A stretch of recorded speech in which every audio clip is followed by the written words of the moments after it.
I know y'all saw that. I know y'all saw that, right? You saw that, right, nigga? Yes, your boy has been working, but on another note, yo, YouTube, it's your boy, the D20 here. Yes, that was what you saw in intro. Now a rudimentary intro, nonetheless. I think there's something I want to do with it, but that I might have to get some money paid for, because even making that one took me longer than I'm willing to admit. But yeah, your boy's been working on trying to improve this channel, and yeah, at the end of this, there is gonna be a little something, so stay tuned and whatnot. Stay tuned and whatnot. Because yet again, y'all are my members of the Thunder God Pirates, and I love y'all. But back to the reason we're here. You know it's Sunday, I know it's Sunday, and you know what time it is. So without further ado, thank you so much for joining me on this Sunday. I love reading these chapters with y'all. But on to today's chapter, One Piece, chapter 1038, Kid-in-Law versus Big Mom. Now, yet again, y'all know I don't normally comment on these cover pages because I don't really care, if I'm being completely honest.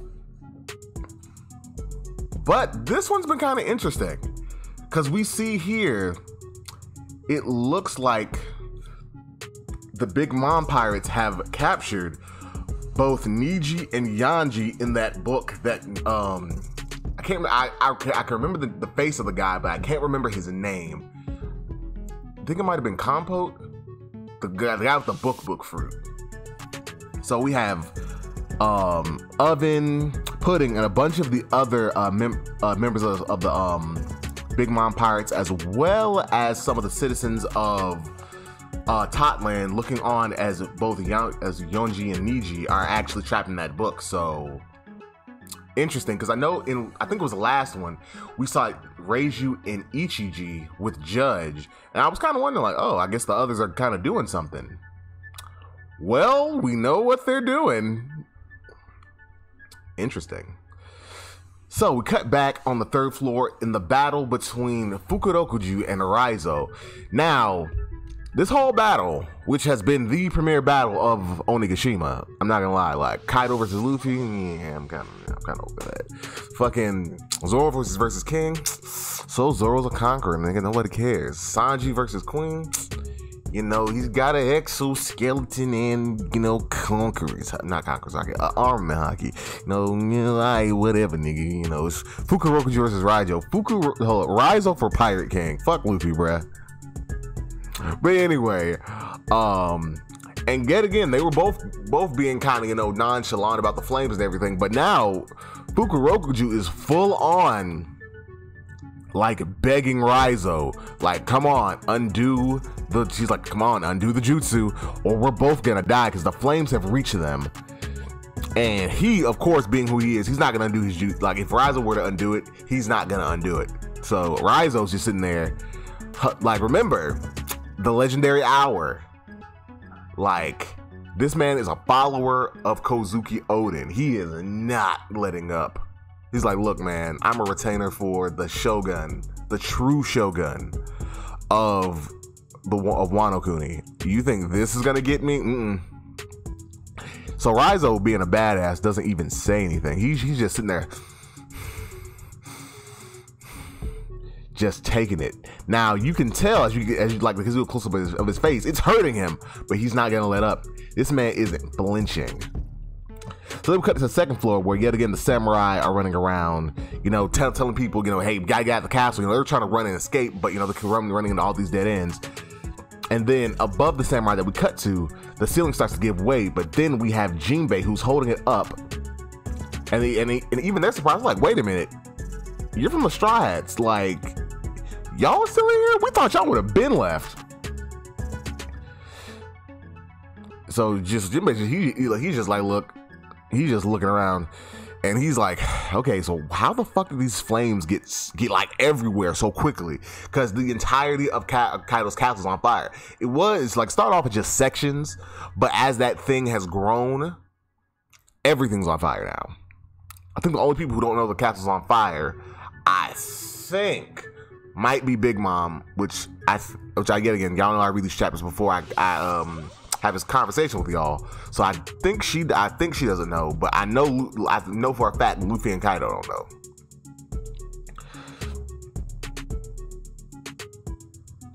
And then he goes on to say, it's one thing to die in battle, but these flames are going to kill scores of men all on their own, and we just cutting past people, you know, trying to get out of the flames or who are being consumed by the flames.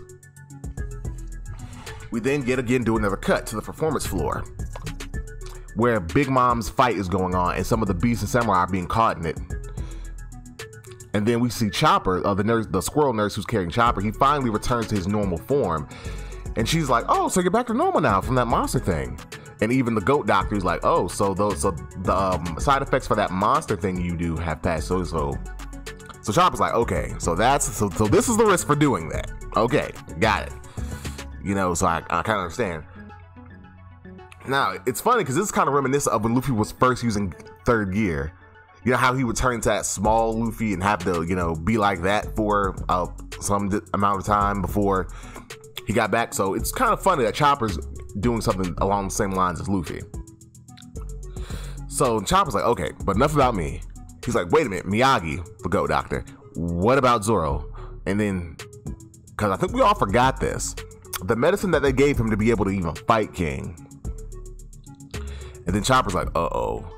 Because in exchange for a temporary burst of extreme healing, he'll have to suffer twice the damage he was given. And Chopper's like, okay, I hope he's able to win his fight, because at first, after, you know, his exchange with Kaido, you know, with the group on the Skull Dome, he couldn't move. Remember those memes of Sanji carrying Zoro as a cross? And he's like, okay, he already couldn't move before, but now it's doubled. And then so Chopper then's like, oh shit, he's not gonna die, is he? But it's here that we cut out to where Zoro is laying, and he's huffing, breathing heavily, and he's like, who the hell are you?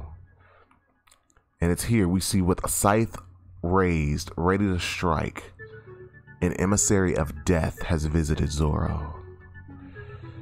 And then Zoro asks, like, what's going on with my body won't move. And then we cut in closer to the skull figure as Zoro says, no, stop, don't do it. And we cut away to the right brain tower under the dome, where Frankie is moving to find Zoro, saying that he couldn't have gone far.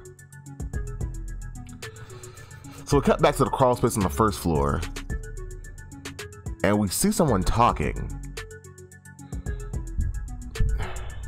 Well, we see a bunch of beasts who are being consumed by the flames. You know, they're down and out, and they're like, wait a minute, that was Whitebeard's division leader. Why is he helping out these young guns? And then the first floor basement, we see Izo jump down. Apparently, he was, the guys who we just saw were giving him trouble, and they were even able to make him bleed.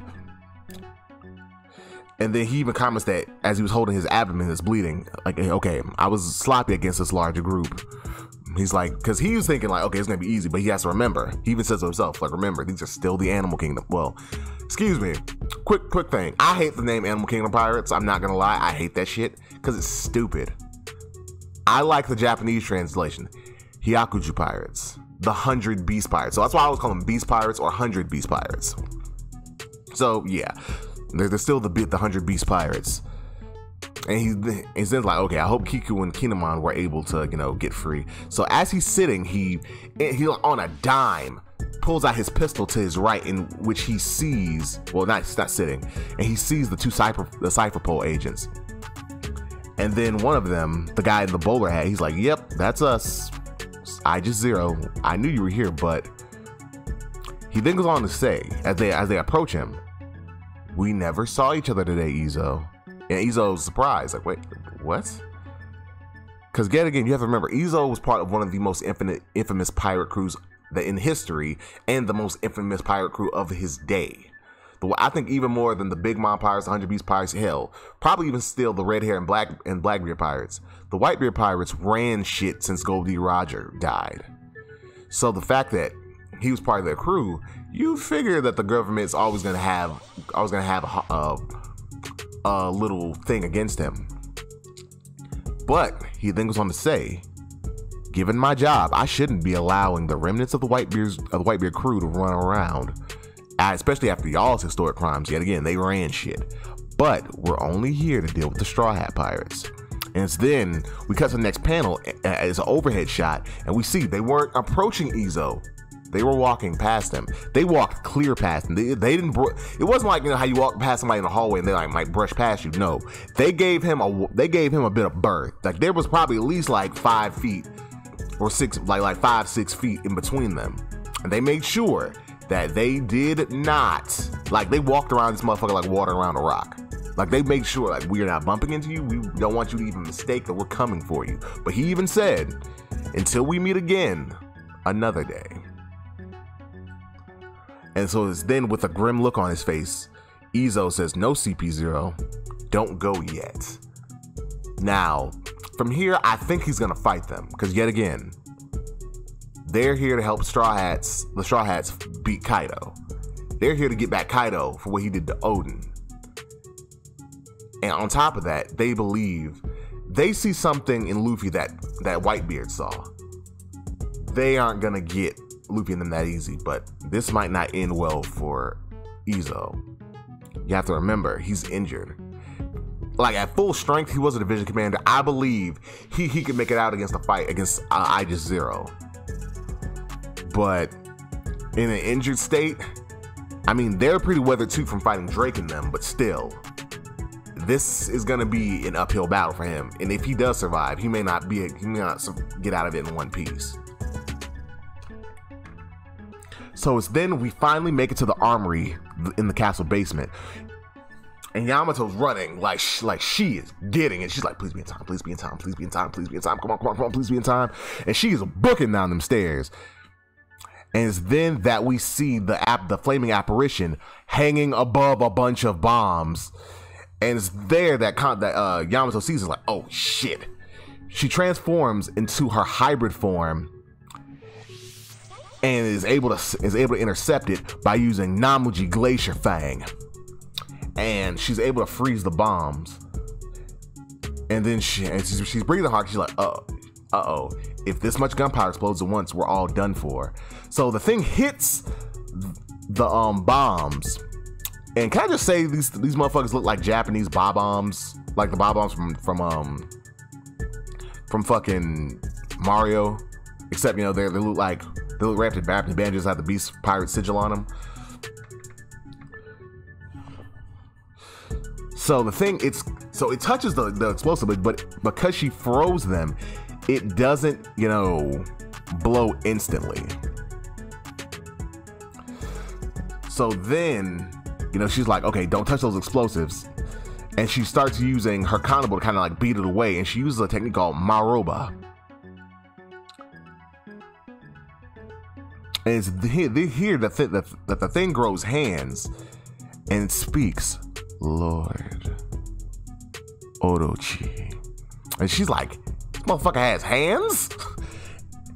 And it's here that it doesn't, I don't think it necessarily explodes, but she takes an offensive stance because there's some wave of energy or like wind that causes her to have to, like, it's blowing and she's like kind of trying to withstand it. But we cut away from there and we're back on the performance floor. And then here we see the top of Big Mom's head and we see her launching attacks. And we hear voices, stop it, Big Mom. Our captains can't move anymore. If you keep going, we see Law was back to the ground. They're gonna die! And then even kids taking a hit being blown back. And then she's huffing. Listen to your men pitying you. You must feel pretty pathetic, boys. And then we hear their crews calling for them. And we see them motherfuckers looking pretty worse for wear, but even still, Big Mom is huffing. And then everybody's like, boss, hang in there, are you still breathing? And that's the Kid Pirates, and even the Heart Pirates, they're like, they're trying to get close, like, medical team, save the captain. And she's like, silence, you runts. This is a battlefield. God of lightning, Tingjin. and she blows them away. Like, she doesn't even like necessarily try to hit them. She just blows. She was lighting in their direction with them being blown away. I've yet to hear a roar of victory from Kaido above. You'd better not still be up there. So she gets on Hera and is trying to go up, playing patty cake with that straw hat boy Kaido. Hera, take me up to the roof. Yes, Mama. Even I'm getting tired now. It's time to put an end to this. And as she moves to go to the roof, Kurum, anesthesia, we're done here. And it's then that Law gets up and his sword pierces Big Mom's right forearm and her tongue and cheek. Well, her throat, excuse me. That's when everybody, including the homies around, and even Chopper, who's down there, because this is on the performance floor now, they're like, Big Mom's dead? And even Chopper's like, yo, Traffy, what's up with that sword? And he doesn't necessarily answer, but he's just like, I know that last one had an effect. The penetration doesn't hurt.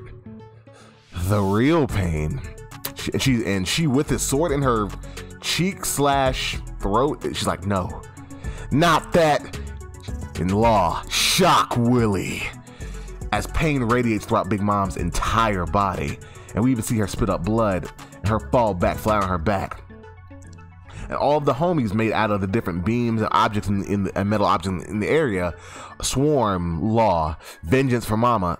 But then they start to be pulled like, what's this?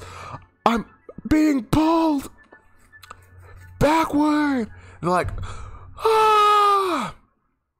And then you hear Kid, will you I-beam stop yapping and obey my magnetism? And then Big Mom gets up and she's looking and she's like, you're still standing, Kid? I guess you brats really want to take my head, don't you?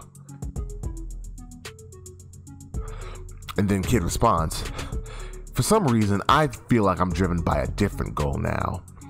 I'm guessing Kaido's nearly done up there too. Even water droplets can carve stone given enough time. There ain't a single thing in this world that's totally impervious to damage. And then he uses his technique, Punk Cornadio. And it sends Big Mom back, crashing into a mound behind her. A huge ball. And some people, they're looking, they're like, what a huge ball. It's even bigger than Big Mom's giant form. And then they both go, listen to me, old hag. I'd rather die than let you go to the roof.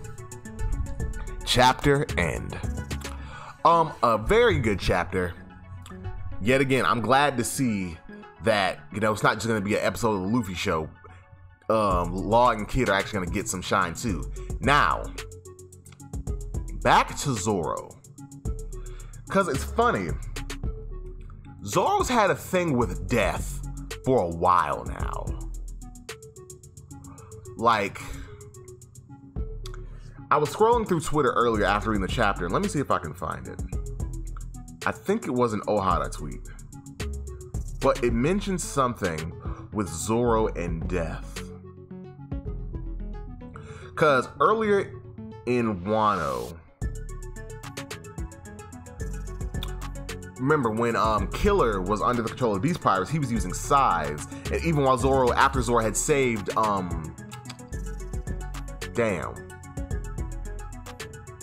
after he saved Momo's sister, I can't remember her name off the top of my head, but he was like, why was death chasing you?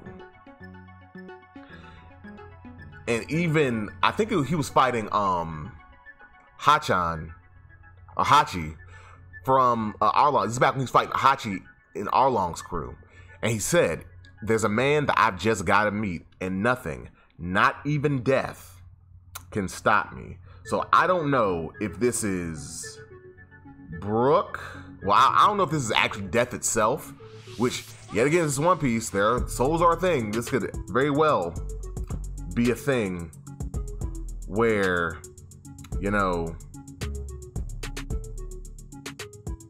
it could be death coming for Zoro, and he has to make some type of deal with death to escape it. But yeah, I just found the tweet. This when Zoro's fighting Hachi, he said, "Not even the Grim Reaper can take my life away." So either that's actually the Grim Reaper, or it could be Brook, because we don't know where Brook is right now, currently. I know they had that little exchange with CP0, so we don't know what's going on with that. Like, it could be Zoro hallucinating. Like, he would be in so much pain that Brook came to save him, but Brook came to get him, but he's imagining it's death. Or that could actually be death. But yeah, it's looking like it's heating up, so it's like, in regards to this arc, because just to give my honest thoughts, I'm kind of ready for this arc to be over with. It's not that it's bad, because I've seen some people, I've seen like Joy Boy, Mr. Morge, even to a degree, I think Ohara, like some people are like, oh man, you know, y'all hate Wano, y'all hated Wano, and now that it's, you know, it's getting good, now y'all trying to go back and no. I'm ready for Wano to be over, not because it's a bad arc. Definitely not. I've enjoyed Wano thoroughly. I mean, not like some of the beginning was kind of slow for me, but I enjoyed it nonetheless. The reason I'm ready for it to be over, because I'm ready for what's next. Because remember, this is the first time in One Piece that we've actually had the end goal in sight. Because remember, on top of that, Luffy has 3 poneglyphs. 3 poneglyphs. Luffy has 3 rolled poneglyphs. The end goal is in sight. So there's Elbaf, there's Lodestar, there's the secret poneglyph, there's what's happened. Like, I'm ready for it to be over because I'm ready for what's next. But it's not because Wano's bad. Anyway, because I'm just excited. It's like I've gotten Wano. I know, like I've gotten Wano. I know I'm getting Wano. I want what I don't have right now. But yeah, so it's looking like we're wrapping up. So, but back to the point where I brought up, it's looking like 2 Yonkos are going to be defeated. Because I always thought that all the Yonko were going to get their own separate fights, but it's looking like Big Mom and Kyra are being taken down simultaneously. Because I thought that, you know, Big Mom was eventually going to be like, you know what, fuck this. She was going to find all her kids, and they were eventually going to go ahead and leave Onigashima and go to Elbaf, you know, and be like, okay, you know, fuck this. Let's just go to Elbaf, take it over, let's just pull this shit that way. But it's looking like that's not going to be the case. So I'm really interested in what's going to happen next for One Piece. But let me know what you thought about the episode in the comments. If you like what you heard, definitely like, comment, subscribe, all that good shit you know how we do around here. But without further ado, this has been your boy, the D, signing out. See you guys. Holla! And enjoy the outro.